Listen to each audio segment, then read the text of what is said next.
చాలండి. దేవుని బిడ్డలారా, మానవుని జీవితంలో, మనిషి జీవితంలో, నీ వ్యాపారంలోనైనా, నీ ఉద్యోగంలోనైనా, నీ జీవనోపాధిలోనైనా, నీ బిడ్డల చదువులలోనైనా, నీ పెట్టుకున్న తలంతులోనైనా వర్ధిల్లాలి అంటే నీలో ఉండవలసిన మొట్టమొదటి మాట ఏమిటి అంటే, వాక్యము చెప్పుతున్న మాట, జ్ఞాని అయిన సొలొమోను ద్వారా దేవుడు మనతో మాట్లాడుచున్న మాట ఏమిటి అంటే, నీవు వర్ధిల్లాలంటే నువ్వు ఏమి చేయాలి అంటే యెహోవా యందు నమ్మిక ఉంచాలి. దేవునికి స్తోత్రం. ఏం చేయాలి? యెహోవా యందు నమ్మిక ఉంచాలి. దేవుని బిడ్డలారా, ఏమని నమ్మిక ఉంచాలి? దేవుని యందు నమ్మిక ఉంచువాడు ఏం చేయబడతారని వాక్యం చెబుతుంది అంటే వర్ధిల్లుతాడు. ఏం చేయబడతాడట? వర్ధిల్లుతాడు. వర్ధిల్లుట అనగా ఆశీర్వాదము. అయితే నేనంటాను, ఎవరు వర్ధిల్లుతారంటే ఎవరైతే దేవుని యందు నమ్మిక ఉంచుతారో వారు వర్ధిల్లుతారు. ఏమని నమ్మకం ఉంచాలంటే ఆయన ఉన్నవాడు అని నమ్మాలి. ఏమని నమ్మాలట? ఉన్నవాడంటే ఆస్తి, ఐశ్వర్యము, ధనము, డబ్బు, సొమ్ము, అది ఎలాగా ఆయన దగ్గర కొదువులేదు, అన్నీ ఉన్నాయి. కానీ ఆయన మనతో ఉన్నాడు. ఆయన అనువాడు ఉన్నవాడు కూడా అని ఎవరైతే నమ్మగలమో వారి జీవితంలో అద్భుతమును చూడగలరు. వారి జీవితంలో మేలైన కార్యము చూడగలరు. నేను చెప్పడం వల్ల బైబిల్ గ్రంథంలో వాక్యము చెబుతున్నది, నీ కష్టమును బట్టి, నీ నష్టమును బట్టి, నీ బాధను బట్టి, నీ బలహీనతను బట్టి, నీ శ్రమను బట్టి, నీకు ఎదురవుతున్నటువంటి సంఘటనను బట్టి నువ్వు కృంగిపోతున్నావేమో, వృద్ధి లేక ఏది పట్టినా మట్టి అయిపోతుందేమో. ఒక్కొక్కరు అంటారు బంగారం పట్టినా కూడా మట్టి అయిపోతుందండి అని అంటుంటారు. కనుక దేవుని పిల్లలారా, ఆ స్థితిలో నుండి నీవు ఉన్నతమైన వృద్ధిలోనికి రావాలంటే, వర్ధిల్లు జీవితం నీలోనికి రావాలంటే నీ దేవుడు ఉన్నాడు అని నమ్ము. అంత మాత్రమే కాదు, నా పాప జీవితాన్ని మార్చుట కొరకు ఆయన వచ్చాడు అని నమ్ము. ఎందుకు వచ్చాడు ఆయన? నా పాప జీవితమును, మడుగులో నిండిపోయిన నా జీవితము, మడుగులో కూరుపోయిన నా జీవితము, లేవలేని స్థితిలో ఉన్న నా జీవితాన్ని పైకి లేవనెత్తి శుద్ధి చేయడానికి ఆయన అంతటి లోకాన్ని, అంతటి సింహాసనాన్ని విడిచి ఆయన ఈ లోకానికి వచ్చాడని మొదటిగా నీవు నమ్మాలి. రెండు, హృదయ శుద్ధిని చేయడానికి ఆయన వచ్చాడని నమ్మాలి. ఒకటి ఆత్మశుద్ధి, రెండు హృదయ శుద్ధి, ఇక మూడవదిగా నా కొరకే ఆయన తిరిగి లేచాడని నమ్మాలి. దేవునికి స్తోత్రం. అందుకని అంటాడు కదా బైబిల్ గ్రంథంలో, నమ్మి బాప్తిస్మం పొందిన వాడు రక్షింపబడును, నమ్మని వారికి శిక్ష విధింపబడును. నమ్మాలి. నమ్మకుండా ఏది జరగదు ప్రియులారా. ఏమని నమ్మాలంటే ఆయన వాగ్దానాలు నమ్మాలి. ఏ వాగ్దానం చేశాడు ఆయన? ఆయనలో ప్రధానమైన వాగ్దానం ఏమిటి? నేనే మార్గము, నేనే సత్యము, నేనే జీవము. అంటే నేనంటాను, నేనే మార్గం అన్న దేవుడు ఆయన మార్గాన్ని చూపే దేవుడు అని నమ్మాలి. నేనే సత్యం అనే దేవుడు అసత్యానికి ఆయన ఏమాత్రం అంగీకరించాడని నమ్మాలి. నేనే మార్గము, నేనే సత్యము, నేనే జీవము. అంటే జీవము లేని నా జీవితానికి జీవాధారము ఆయనే అని నమ్మాలి. అటువంటి స్థితిలో నీవు నమ్మినప్పుడు దేవుడు నిన్ను వర్ధిల్లింప చేయు జీవితానికి తీసుకుపోతాడు. దేవునికి స్తోత్రం. నీ జీవితాన్ని, నీ కుటుంబ పరిస్థితులను, నీకున్న సమస్యాన్ని కూడా దేవుడు ఏం చేయబోతున్నాడు అంటే వర్ధిల్లింప చేయు జీవితముగా మలిచి వెయ్యబోతున్న వాడై ఉన్నాడు. అందుకనే కీర్తనకారుడు ఒక మాట అంటాడు, చదవండి పిల్లలారా. కీర్తన గ్రంథము 56వ అధ్యాయం అండి. 56వ అధ్యాయము 4వ వచనం చదవము ఒకసారి. దేవునిని బట్టి నేను ఆయన వాక్యమును కీర్తించదను, దేవుని యందు నమ్మిక ఉంచి ఉన్నాను, నేను భయపడను. ఒక్క నిమిషం ఆగు తల్లి. దేవుని యందు ప్రియమైనటువంటి విశ్వాసులారా, దేవుని వాక్యము, దేవుని మాటగా నేను మీకు బోధించుచున్న ఈ బోధలో ఇక చెబుతున్న మాటలను ఆయన ఏమంటున్నాడు? నేను భయపడను. దేనిని బట్టి? నేను దేవుడు ఉన్నాడని నమ్మాను. ఏమని నమ్మాడట? నేను దేవుడు ఉన్నాడని నమ్మాను. అప్పుడు ఆయన మాట మాట్లాడడానికి ప్రధానమైన కారణం ఏమిటి అంటే, ఇదిగో వాక్యం పైన చదువు. దేవా నన్ను కరుణింపము, మనుషులు నన్ను మృంగివేయవలనని ఉన్నారు. దినమెల్ల వారు పోరాడుచు నన్ను బాధించుచు అనేకులు గర్వించి నాతో పోరాడుచున్నారు. దేవునికి స్తోత్ర.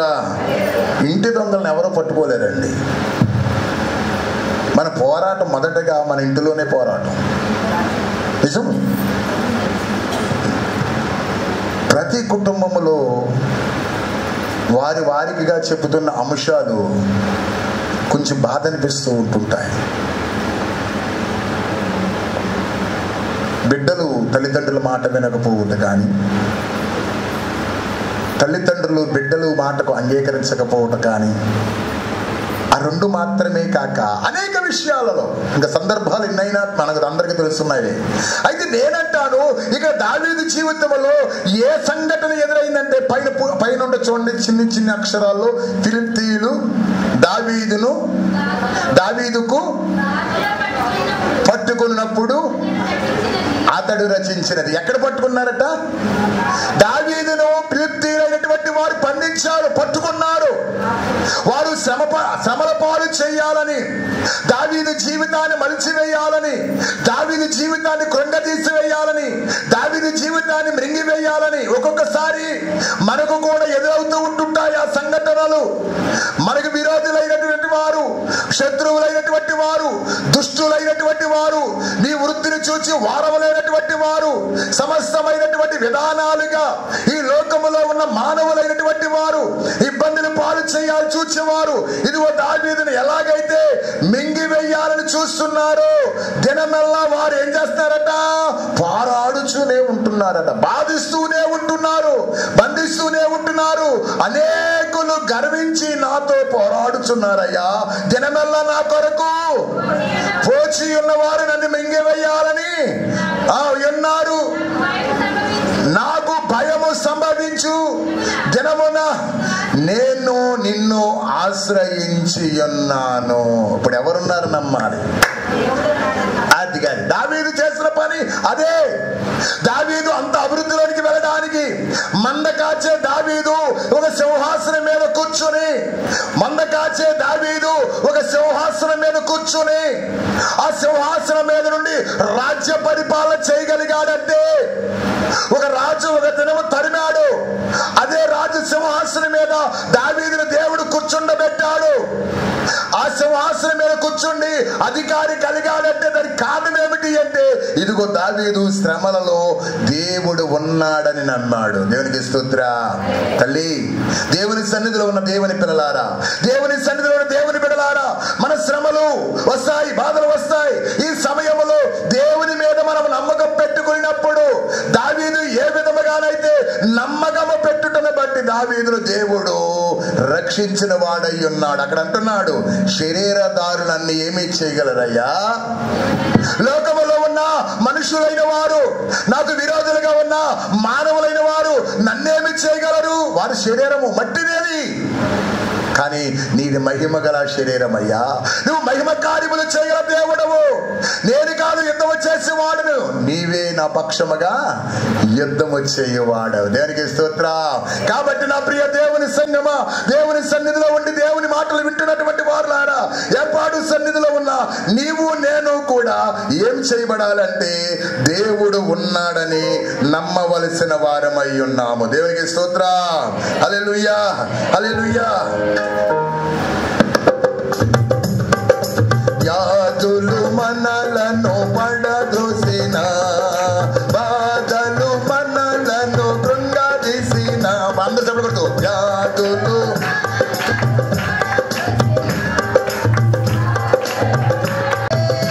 యుద్ధము యెహోవాదే.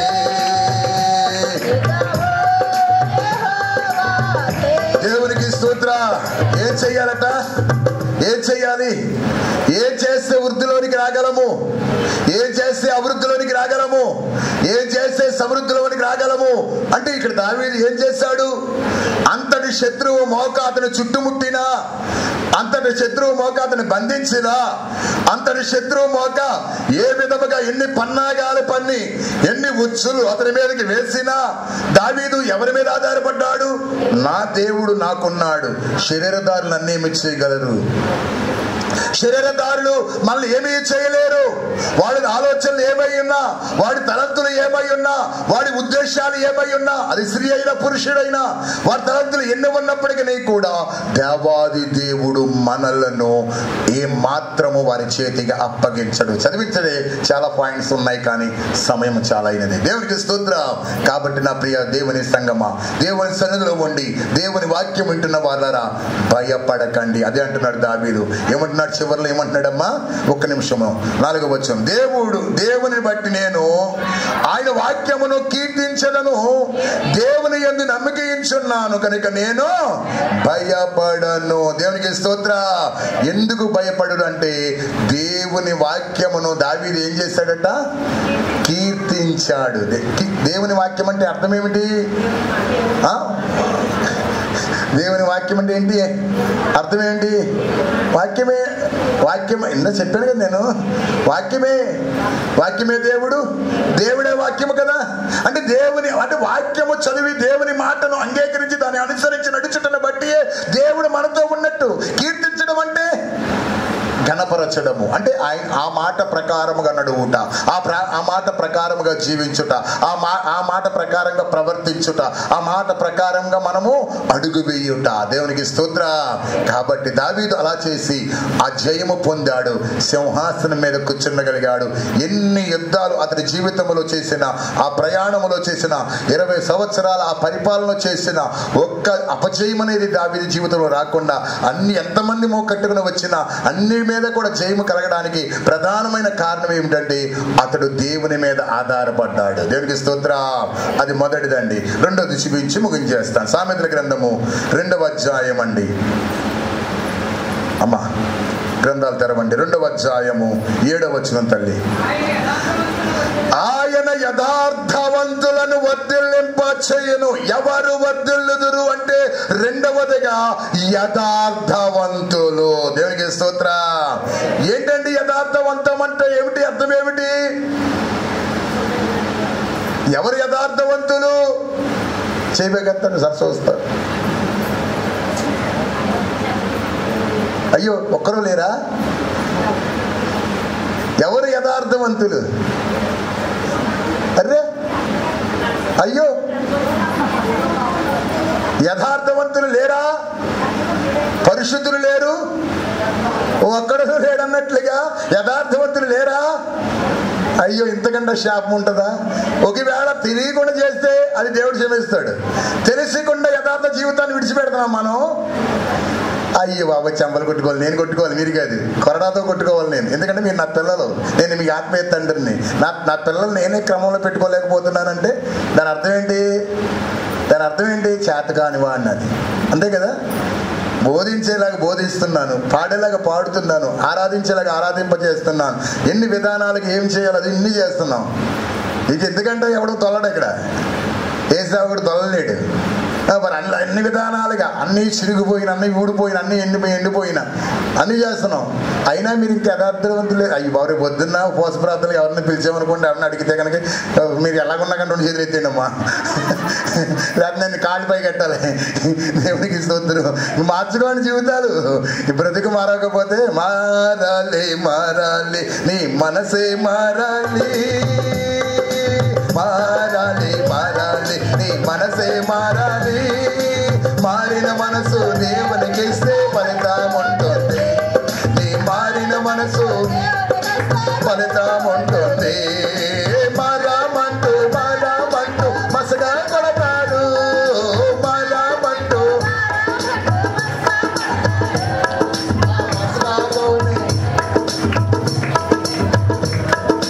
మసగాలు. దేవునికి స్తోత్ర. సర్లే, ఇప్పుడు మా దగ్గర యథార్థం లేదండి అయ్యగారు. అప్పుడు వాళ్ళు వచ్చేటప్పటికి మేము యథార్థంగా జీవిద్దాం అంటలేదండి మీరు? అయ్యయ్యో, ఇందులో బాప్టిజం పొందిన వారు చెప్పేకెత్తండి. రక్షణ తీసుకున్నవారు అసలు రక్షణ అంటే ఏంటి చెప్పండి? మీరు చెయ్యకూడదు, లాగిన పర్లేదు, తాడు తెచ్చి కట్టేస్తాను అంతలక. చెప్పండి, అసలు రక్షణ అంటే ఏంటి చెప్పండి ఒకసారి నాకు. నీటిలోకి వెళ్ళి 3 మునుగులు మునిగి గట్టి మీదకి వచ్చి పొడి వస్త్రాలు వేసుకుంటాం బాప్టిజమా? ఎవడన్నా ఎడం చెప్తూ కొడతాడు నన్ను. ఎందుకు కొడతాడు తెలుసా? ఎందుకు కొడతాడు చెప్పండి? యథార్థత లేని వాడికి రక్షణలకు ఇచ్చేవయ్యా నువ్వు. అంతే. నేను అడుగుతాను, నువ్వు అప్పుడేం చెప్పావు? బైబిల్ ఏది? బైబిల్ ఇలా పట్టుకొని, అయ్యా అమ్మా నేను యథార్థముగానే, ఎవడో ఓట్లు అడుక్కున్న ఉడికిపోయాగా, రైట్, నిజం, నేను యథార్థంగానే జీవిస్తానండి, సన్నిధిలో ఏం జరిగినా. నువ్వు అబద్ధం ఆడకు, బైబిల్ పట్టుకు కుడి చెప్తాడు, పైకెత్తి పైకెత్తి పైకెత్తి. రక్షణ తీసుకున్నవాడు చేశారా లేదా? చేశారా లేదా? చెప్పండి అమ్మా, నోరుంది కదా, చెప్పండి. చేసామా లేదా? చేసేసాం. ఏం చేసాం? ఏం చేసాం? అది నీటిలోనే వదిలేసాం. చేసింది ఆ మునిగి నీటిలోనే. మరి యథార్థత లేదంటే నేను దేవుడు ఎలా వర్తిల్లింప చేస్తాడు? మరి మరి అంతా ఎలా వస్తున్నారంటారు అది కదండి.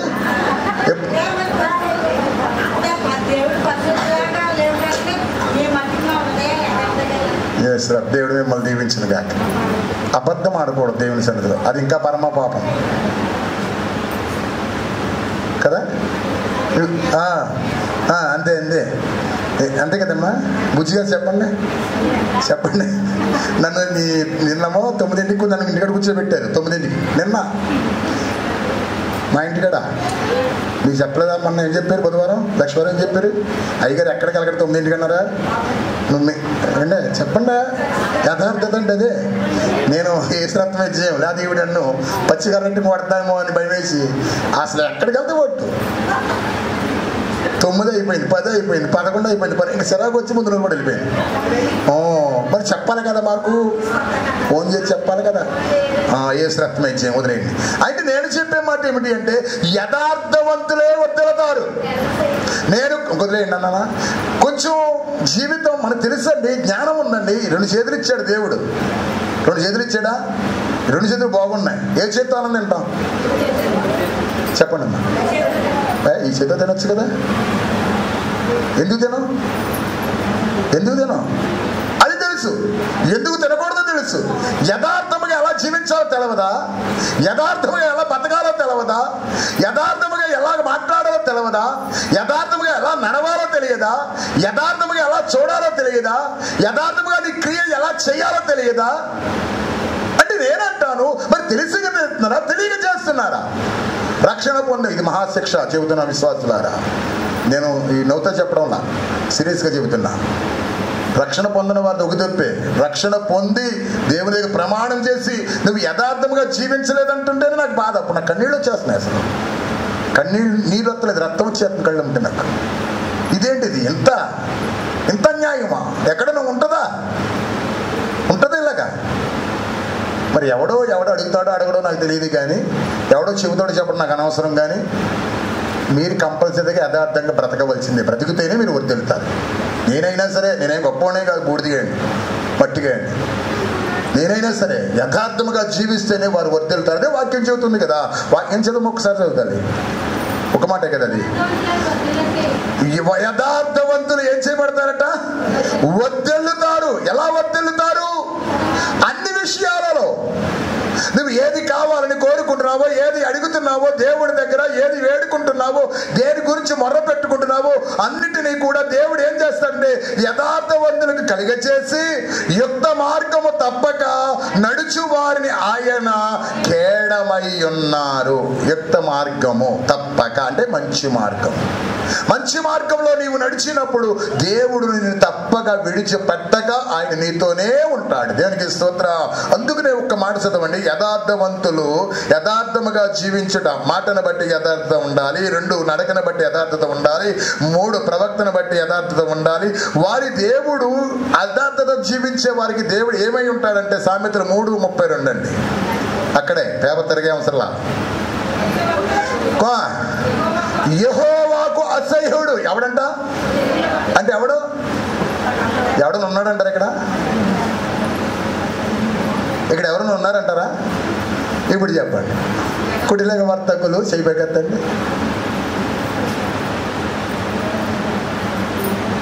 ఇది ఎత్తాను ఇక్కడ, నేను ఎత్తాను కదా ఇక్కడ. కుటిల వర్తకుడు దేవునికి అసహ్యుడు. కుటిలక వర్తకుడు అంటే అర్థం ఏమిటి? కొయ్యొత్తు కలిగిన వాడు. ఇక్కడ దేవుని సన్నిధిలో ఉన్నాం, మనం ప్రార్థన చేస్తున్నాం, ప్రార్థనలోనే ఉండాలి. ఆరాధిస్తున్నాం, ఆరాధనలో ఉండాలి. వాక్యం ఉంటున్నాం, వాక్యంలోనే ఉండాలి. జ్ఞానం చేస్తున్నాం, జ్ఞానంలోనే ఉండాలి. పాటలు పాడుతున్నాం, పాటలోనే ఉండాలి. ఇక రెండో ఆలోచన ఉండకూడదు. ఇక్కడే అంటది అడిగా ఎడిగా నరికేస్తాడు దేవుడు. నేను అన్న పోయినాక దేవుడు చేస్తాడంతే. నువ్వు నుంచి ఇంకోటి దాని చోటి అది నేర్పాలి. అది ప్రేమ, అది ప్రేమ. మరొక విధముగా లోకాన్నంతటిని తీసుకొచ్చి సన్నిధిలో పెట్టేస్తారే. ఇక్కడ ఉన్నంతసేపు ఆరాధించి గడప దాటగానే లోకంలో కలిసిపోతారే. వాళ్ళే కుటిలమైన బుద్ధి కలిగిన వారు. ఆ బుద్ధితో నువ్వు ప్రయాణం ఎన్నాళ్ళు చేసినా అది బూడిదలో పోసిన పన్నీరు అవుతుంది తప్ప మరొకటి కాదు సంగమా. దేవునికి స్తోత్రం. అందుకని అంటున్నాడు కుటిల వర్తకులు ఆయనకి ఏమై ఉన్నారట? అసహ్యులై ఉన్నారు. అక్కడే అంటున్నాడు యథార్థవంతులు ఎవరైతే యథార్థవంతముగా జీవిస్తారో. నీకు మనుషులు నీ వెంట రాకపోవచ్చు, నీ అన్న నీ ఎంట రాకపోవచ్చు, నీ చెల్లి నీ ఎంట రాకపోవచ్చు, నీ బిడ్డలు నీ ఎంట రాకపోవచ్చు, లేక నీ కుటుంబం నీ ఎంట రాకపోవచ్చు. కానీ దేవుడు నీకు తోడుగా వస్తాడంట. నమ్మిన వారు చెప్పడం కూడా దేవుని మహిమపరచు. దేవునికి స్తోత్రం. నువ్వు యథార్థముగా జీవిస్తే, మోసకరమైన జీవితాన్ని విడిచిపెడితే, అబద్ధమైన బ్రతుకుని నీవు విడిచిపెడితే, అనేక మంది హేళన చేసే మనస్సు నీ నుండి తిడిచివేస్తే, నీ కార్యములన్నీ కూడా దేవుడే దగ్గర ఉండి, దేవుడే నీతో ఉండి, దేవుడే నీలో ఉండి ఆయన నీ పని యావత్తు కూడా భుజాల మీద వేసుకుని జరిగిస్తాడు. అందుకని అంటున్నాడు ఇక్కడ జ్ఞాని అయిన సొలొమోను చెబుతున్న మాట ఏమిటంటే యథార్థవంతులకు ఆయనే తోడుగా ఉంటాడు. ఆయనే అని ఇక్కడ రాయబడి ఉంది. దేవునికి స్తోత్రం. ఆయన తోడుగా ఉంటాడని రాయబడి ఉంది. ఆయన అంటే ఎవరు? ఏ దేవుణ్ణి అయితే నువ్వు ఆరాధిస్తావు ఇక్కడికి వచ్చావో, ఏ దేవుణ్ణి అయితే ప్రార్థించుకోవడానికి ఇక్కడికి వచ్చావో, ఏ దేవునికి మొర్ర పెట్టుకోవడానికి ఇక్కడికి వచ్చావో, ఏ దేవుని సహాయం అర్థించడానికి నువ్వు ఇక్కడికి వచ్చావో, ఆ దేవుడు నీకు ఇక్కడ నుండి నీ ఇంటికి తీసుకుని వెళతాడు. నువ్వు ప్రయాణం, నీ జీవన ప్రయాణం అంతటిలో కూడా ఆయన నీకు తోడుగా ఉండే దేవుడని మీ వాక్య సేవకునిగా నేను మీకు మనవి చేయుచున్నాను. దేవునికి స్తోత్రం. నా అనువారు నాకు దూరమైన తల్లిదండ్రులే నా చెయ్యి విడచిన, నా అనువారు నాకు దూరమైన నా తల్లిదండ్రులే నా చెయ్యి విడచిన, ఏ క్షణమైనా నన్ను మరువకుండా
నిన్ను ఎన్నడూ చెయ్యి విడిచిపెట్టాడు.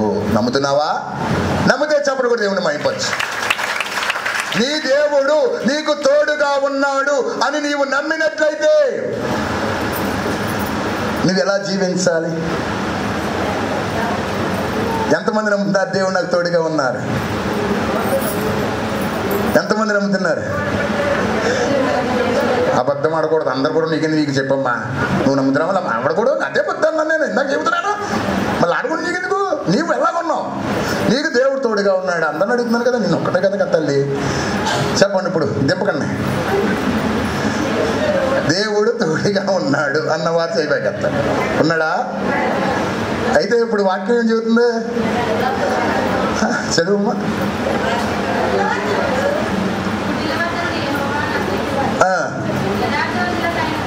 ఎవరికి తోడుగా ఉంటాడు?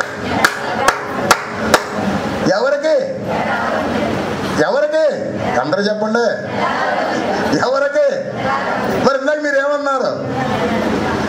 నేను యథార్థవంతునాను. మరి దేవుడు ఎలా తోడుకున్నాడు నమ్ముతున్నావు? పాపిని కూడా హక్కును చేర్చుకుని క్షమించి తన రక్తముతో శుద్ధి చేసి దయగల దేవుడు మన దేవుడు. మనల్ని విడిచిపెట్టాడు.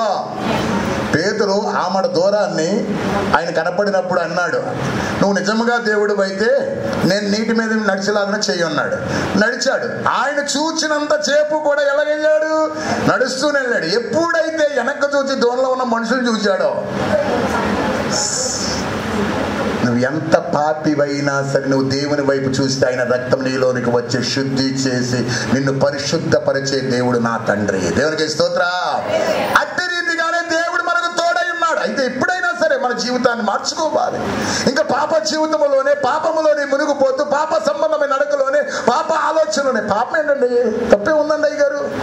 అక్కడ నాకు ములక్కడ కూరకలేదు, పక్కడికి పోసుకొచ్చాను తప్ప నాకేమి లేదు. మునక్కాడ కూరలేదు కనుక మునక్కాడ పోసుకొచ్చాను.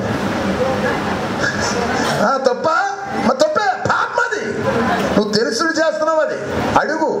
అది ఎవరో కదా డబ్బెట్టు కొనుక్కో. అంతే తప్ప దొంగతనంగా కోసుకోవడం ఏంటి? క్రమము కాదు. అక్రమము చేయవారులారా నా యొద్ద నుండి తొలగిపోడి, నా యొద్ద నుండి తొలగిపోండి అని వాక్యం చెబుతుంది. అయితే నేను చెబుతున్న మాట, ఎవరైతే యథార్థముగా జీవిస్తారో వారికి దేవుడు తోడుగా ఉంటాడు. దేవునికి స్తోత్రం. మరొక మాట చదివించి ముగించేస్తాను. సామెతల గ్రంథం, అదే యథార్థ కొత్త కొరకే. సామెతల గ్రంథం 15వ అధ్యాయం 8వ వచనం. తల్లి, భక్తిహీనులు అర్పించు బలులు యెహోవాకు హేయములు. జాగ్రత్తగా వినండి. ఇందులో ఎంతమంది దేవునికి ప్రార్థన చేస్తున్నారు? ఒక చేయి ఎత్తండి. 2 చేతులు పనులు ఆగుతున్నాయి కదా. కుడి చేయి ఎత్తండి, ఎడ చేయొద్దా? ఎంతమంది దేవుడిని ప్రార్థన చేసుకుంటున్నారు? నేను ఎందుకు చెబుతున్నానంటే ఈ మాటలు నేను నోటితో చెప్పట్లా, బైబిల్లో ఉన్నాయి చెబుతున్నాను. రైట్, చేయి పైకి ఎత్తండి. ఎంతమంది ప్రార్థన చేస్తున్నారు దేవుడికి?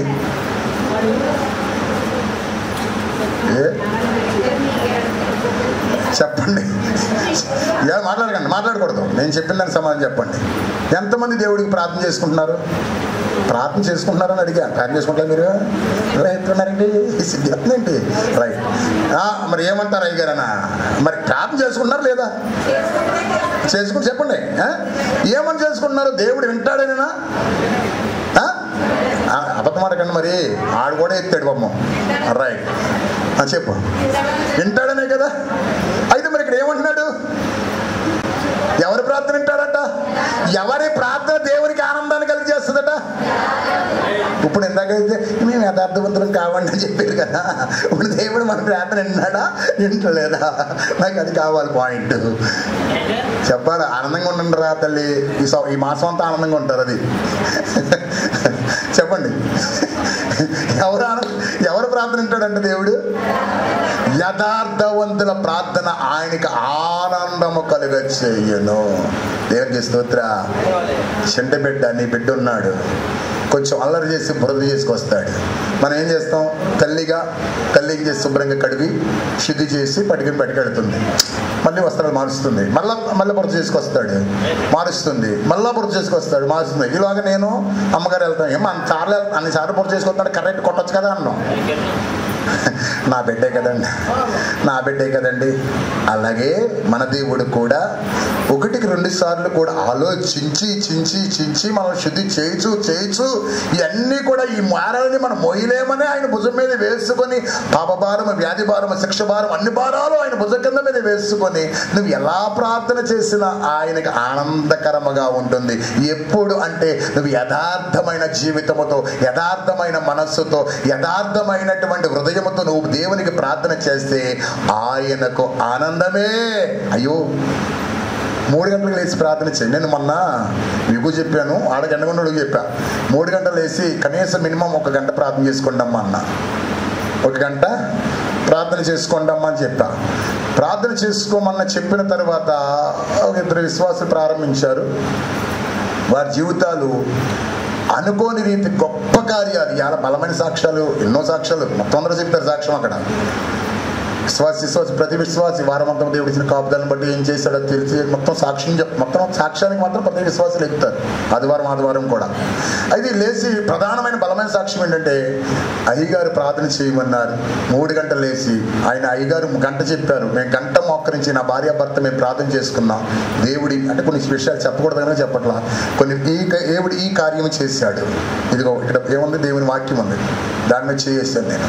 దేవుడు ఈ కార్యం చేశాడు, దేవుడి మేలు చేశాడు, దేవుడి ఉపకారం చేశాడని బలమైన సాక్ష్యాలు చెప్పారు. ఇప్పుడు అందరూ ఏడుతూ మొదలెట్టారు. ఇప్పుడు ఇదేంటిది బాబా, నేను అలాగ అనుకున్నాను, ఎందుకు ఎడుతున్నారమ్మా అన్నాను. మీ మాట మేము వినలేదండి, అలా జరిగి మాకు ఇంకా జరగలేదండి అని ఎడుతున్నారు వాళ్ళు. నేను అదే చెబుతున్నాను, మీరు ఏం అక్కర్లా, మీ ఇంటిలో తెల్లవారుజామున 3 గంటలు వేసి నీ భర్తను లెక్కొట్టు, నీకు సహకరిస్తే నీ బిడ్డలు లెక్కొట్టు, 3 గంటలు వేసి 1 గంట సన్నిధిలో ఉండు. నువ్వు అంత సమయం ప్రార్థన చేసుకోకలా, 1 అరగంట ప్రార్థన చేసుకుని జ్ఞానంలో ఉండంతే. దేవుడు ఇలా ఎడమ చేయి ఇప్పుడు వేసుకుని నువ్వు మోకరించలేకపోతే కూర్చునైనా సరే ఇలా జ్ఞానంలో ఉండు.